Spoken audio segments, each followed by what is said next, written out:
ओम नमो नमः। श्रीमद् भगवद गीता सांख्य योग द्वितीय अध्याय के कल से आगे के श्लोकों की ओर बढ़ते हैं।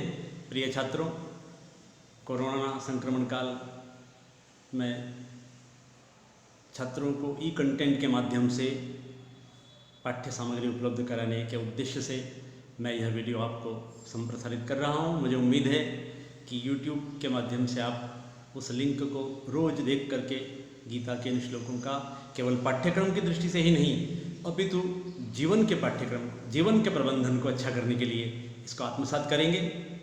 क्योंकि नंबर आना एक अलग उद्देश्य है, 100 में से 100 भी नंबर आ जाएं, लेकिन जीवन के प्रबंधन में नंबर आएँ और हम अच्छा जीवन जी सके, हमारा जीवन में अभ्युदय और निःश्रेयस हो।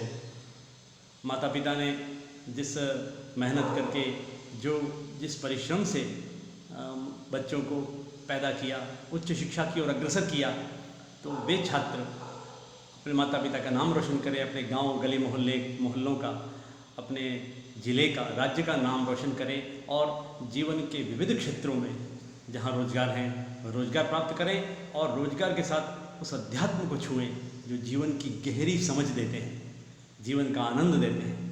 केवल भौतिक वस्तुएं प्राप्त करना ही जीवन का उद्देश्य नहीं है।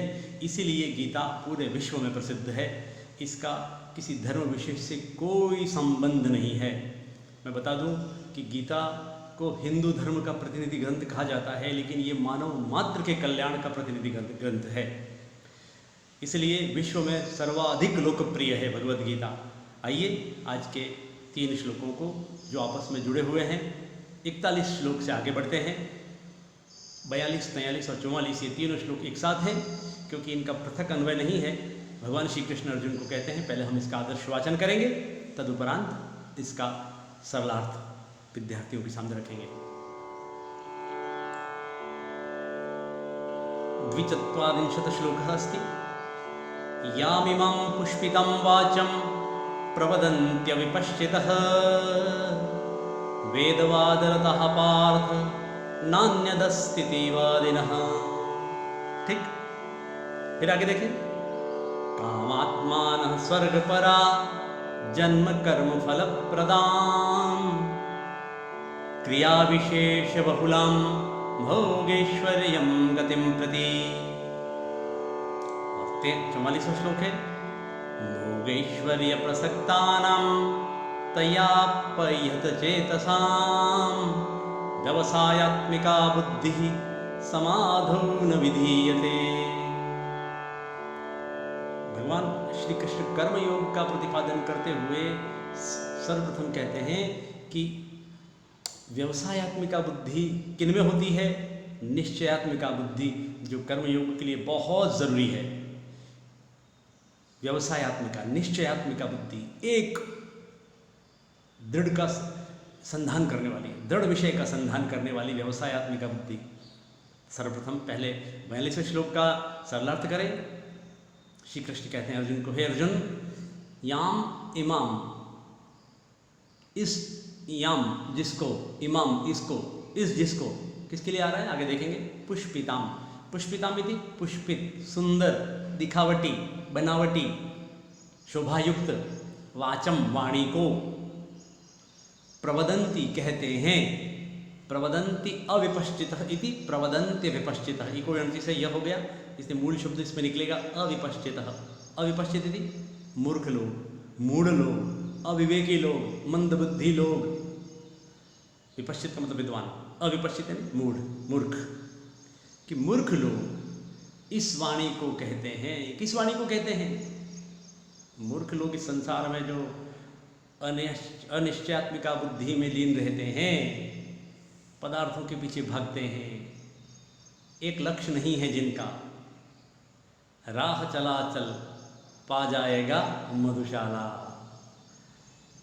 तो एक लक्ष्य लेकर चलना, वो वेदवाद रथा। पहले इनका व्याकरण देख लें, पदच्छेद कर लें, अन्वय देख लें।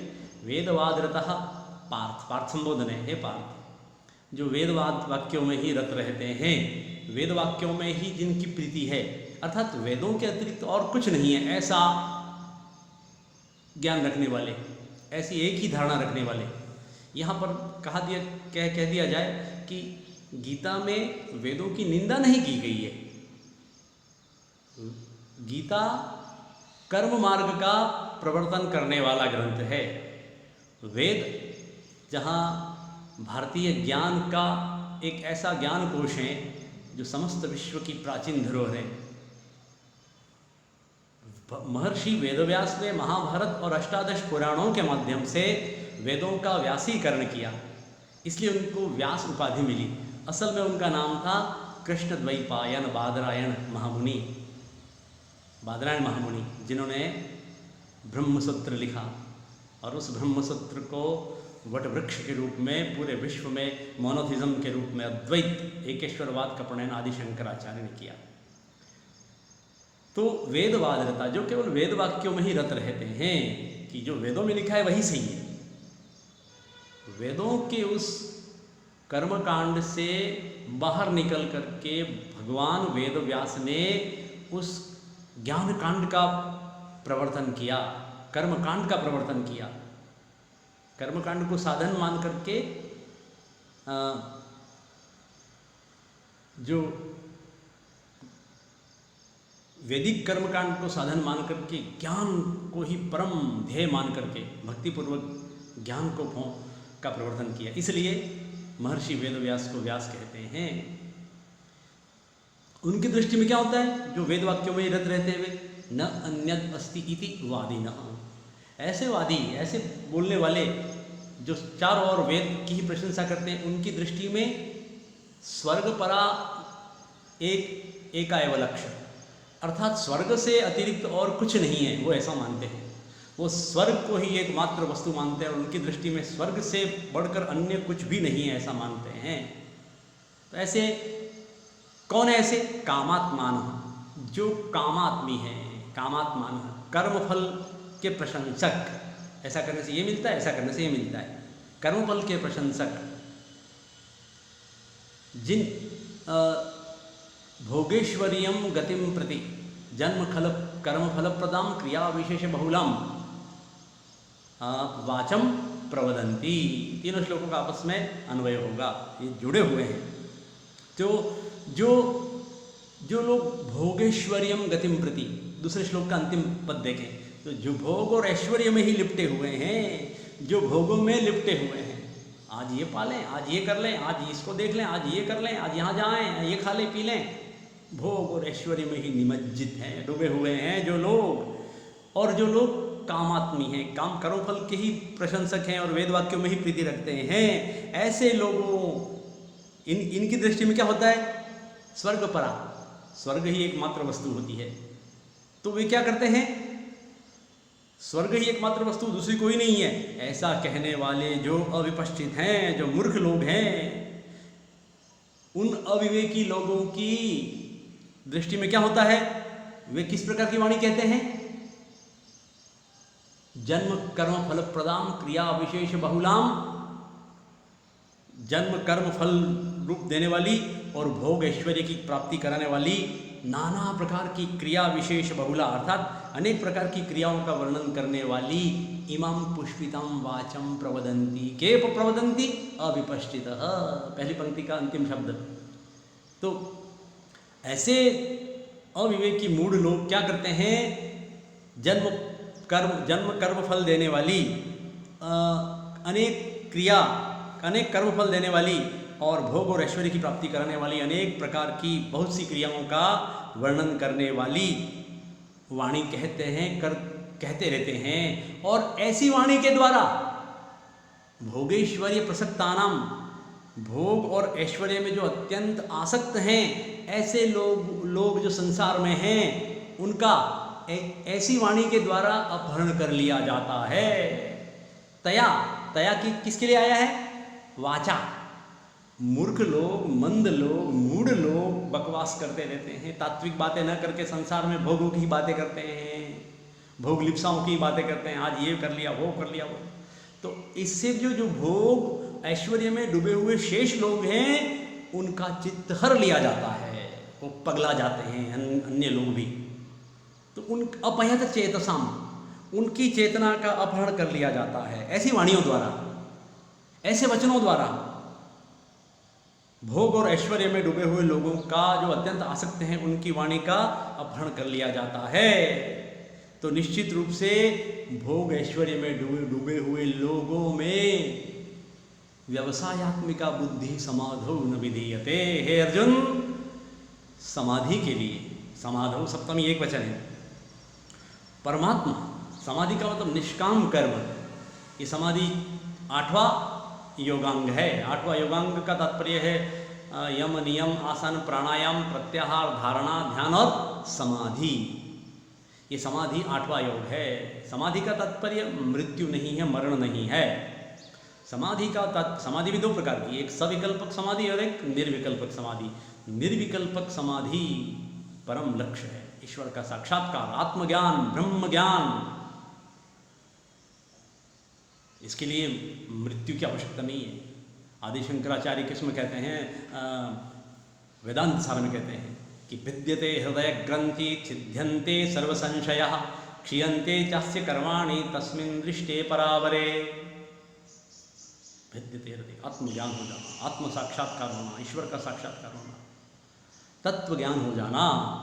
तो इस समाधि के लिए, निर्विकल्पक समाधि के लिए, ईश्वर साक्षात्कार के लिए, ब्रह्म ज्ञान के लिए, आत्मज्ञान के लिए ऐसे लोगों में व्यवसायात्मिका बुद्धि न विधीयते, नहीं होती है अर्जुन।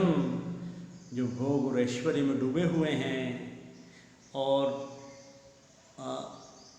ऐसे मूढ़ लोग जो सदैव वेद वाक्यों में ही प्रीति रखते हैं और स्वर्ग के अलावा वो किसी वस्तु को मानते ही नहीं हैं, ऐसे लोगों द्वारा भोग ऐश्वर्य में डूबे हुए लोगों की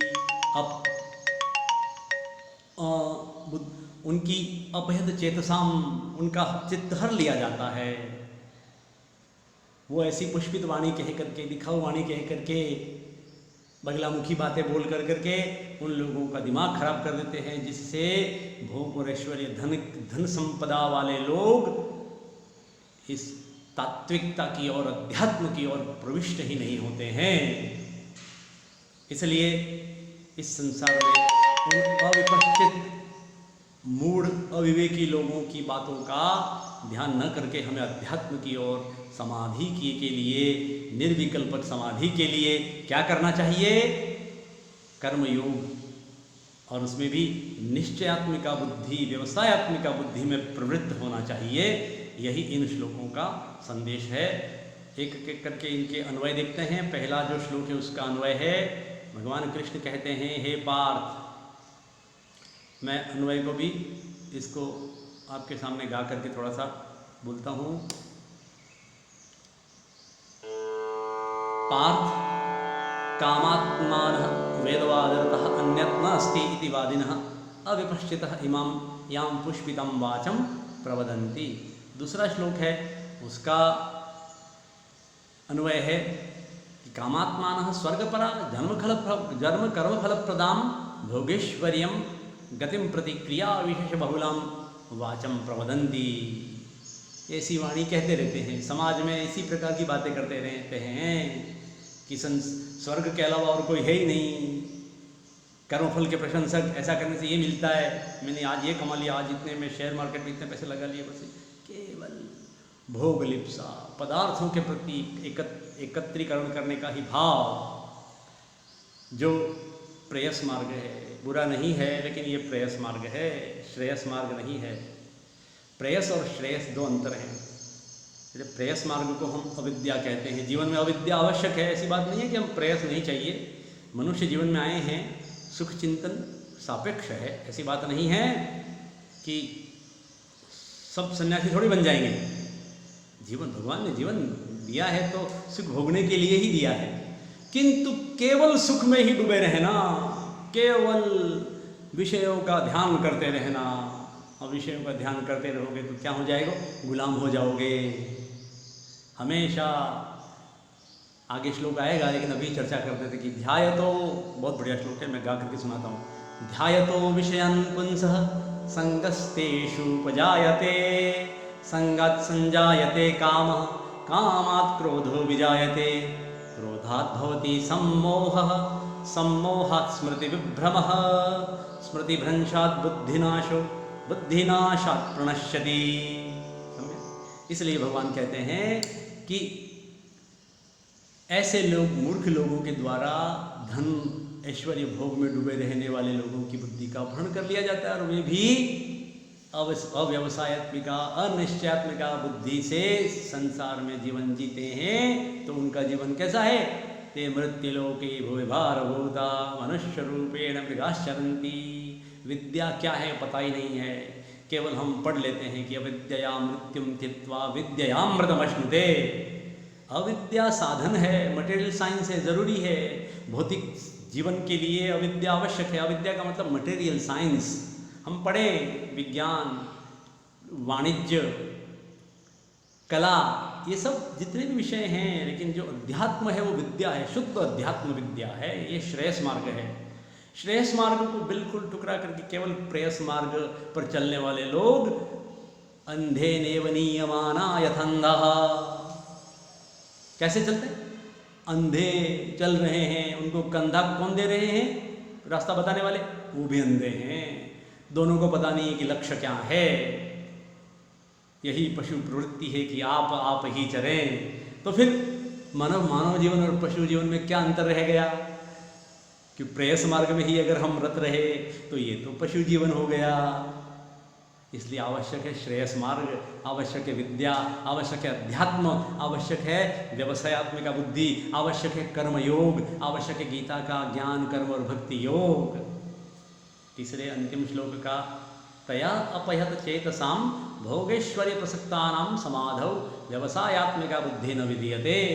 अब यहाँ से फिर कर्मयोग प्रारंभ होता है। इन श्लोकों को मैं फेसबुक पर भी डालूंगा क्योंकि ये बहुत अच्छा समय है। संस्कृत माह चल रहा है, अभी रक्षाबंधन पर संस्कृत दिवस गया, तो संस्कृत के माध्यम से, सोशल मीडिया के माध्यम से इन चीज़ों का जो पहले क्लास तक थी, अगर समाज के हर वर्ग तक जाए तो हमारा भारत फिर से विश्व गुरु हो जाए। आज प्रति व्यक्ति आय की दृष्टि से भारत बहुत पीछे है। आज भी अशिक्षा, कुस्वास्थ्य, सुस्वास्थ्य नहीं है देश में, गंदगी है। इस तरह से यदि हम अच्छे अभ्युदय की ओर बढ़ेंगे तो निश्चय अपने आप मिलेगा और हम फिर से जगत गुरु की अपनी पूर्व ख्याति को प्राप्त कर सकेंगे। आज के दिन इतना ही। ओम नमो नमः। तत्सदिति।